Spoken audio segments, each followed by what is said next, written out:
You're in the Temple of the Rants, where I rant about whatever my $15 a month plus patrons want me to rant about. You can get one of these by being one of those. This one's for Gypsy, who says, rant about teriyaki madness.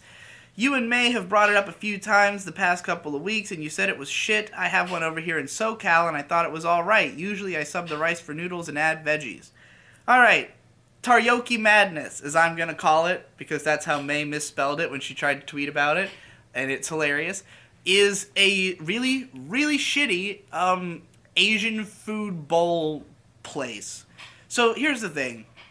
There's this category of food that I have taken to calling gentrified food, where you take something that's foreign or just like an uncommon food type and put it in a relatively fast to prepare form that is sold for like $8.50 to $10.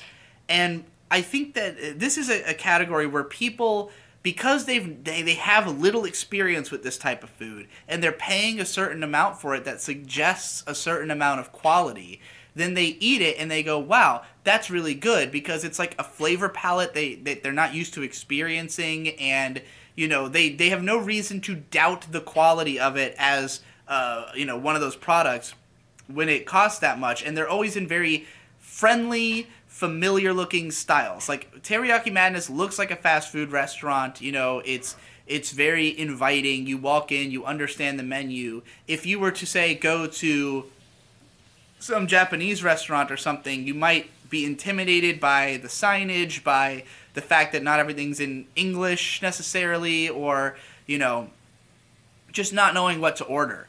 So I think that these places, they basically just make things easy for people who aren't experienced in those types of food, but they tend to be just vastly, vastly worse than if you were to just go to a place that is like actually making that style of food like natively, like people who are from that country making that food. So like Teriyaki Madness, they serve what is basically don bowls. Like in Japan, you have this concept of like rice with meat on top of it bowls that are meant to be like a relatively cheap way to eat a lot of protein and rice and just get filled up for little money.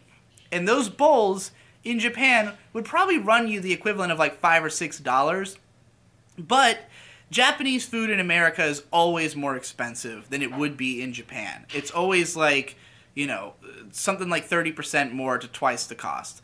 So like you go to a Japanese restaurant and you can order these same type of bowls, but they're going to run you like $10, and they're no better than the bowls you would get in Japan. It's just like you're paying the premium for it being considered Japanese food.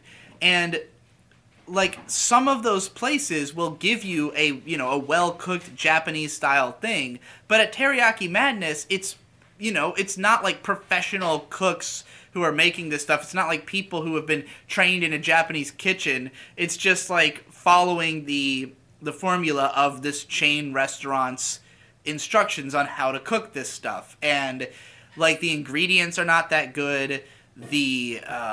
So like we went there, May and I had gotten, with noodles and vegetables, an order of katsu chicken.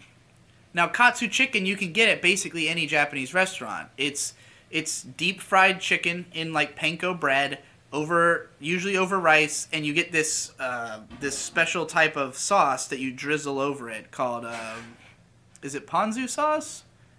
I think so.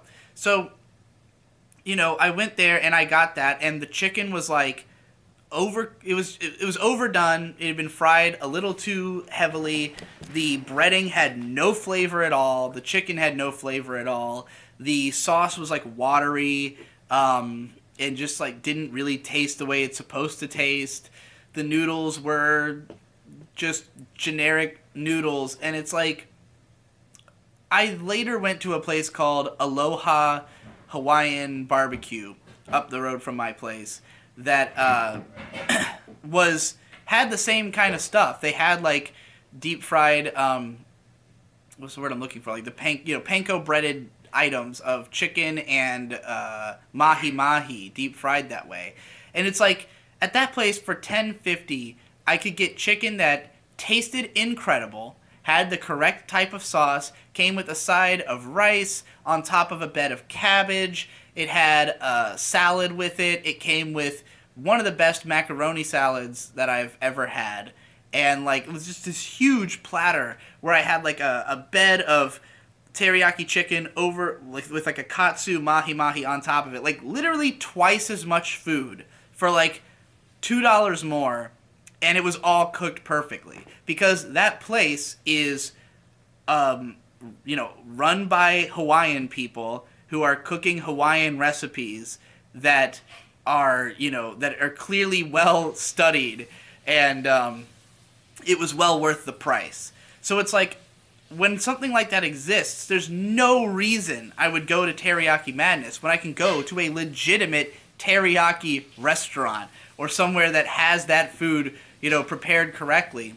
But like a lot of people, they just don't explore the restaurants around them. Like they just go to stuff that looks friendly because like a lot of restaurants, they just have cheap looking front faces. Like I really learned about this from going to a place called Tea to Thai Cuisine that's here in Virginia Beach. That from the outside, I mean, it's just big, bold letters on a sign. You can't see inside. It's in like a little strip mall that's not noteworthy in any way. Like from the exterior, you would just probably think, oh, it's probably some shitty rundown place. But you go inside, and it's gorgeous. They have all this wall art, this, smooth jazz music playing. They got made-up tables and stuff. They have a extensive menu of great Thai food that comes out and it's presented beautifully and it tastes incredible. And it's like, just because I went there and I found out. And most restaurants are like that. It's rare that you're going to walk into a place and it's going to be like a seedy, shitty dive of a place because those places don't stay open for long. Like, if you've had an Asian restaurant that stays open in your town, it's probably because people who are Asian who are going to go for that type of food, are going to find the ones that are good and they're going to keep going there. So, like, I just try every single restaurant in town and I find out what's good and what's not by experience. And, like, I've been to enough places that serve the same type of food as Teriyaki Madness that are fucking all over the place that are so much better for around the same price that going there was like the only reason you would come here is if you had no idea that you could get this food right down the road for the same price and it'll be better or even cheaper at other places. Like if I were to go get Filipino food or something, it's like $5 or $6 for a huge plate. It's not quite the same type of food, but they will have some form of of teriyaki chicken.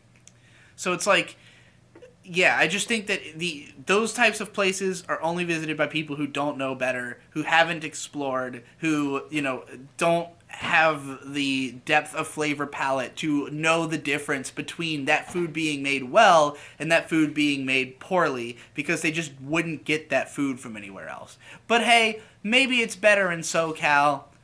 For all I know. I mean, there are definitely fast food places that have different quality depending on where you go. So, that's possible. But the experience we had, both of our bowls were like, we would never come here again. Like, this is clearly the epitome of the gentrified food that, that I would rather just go to a legitimate Asian restaurant to get.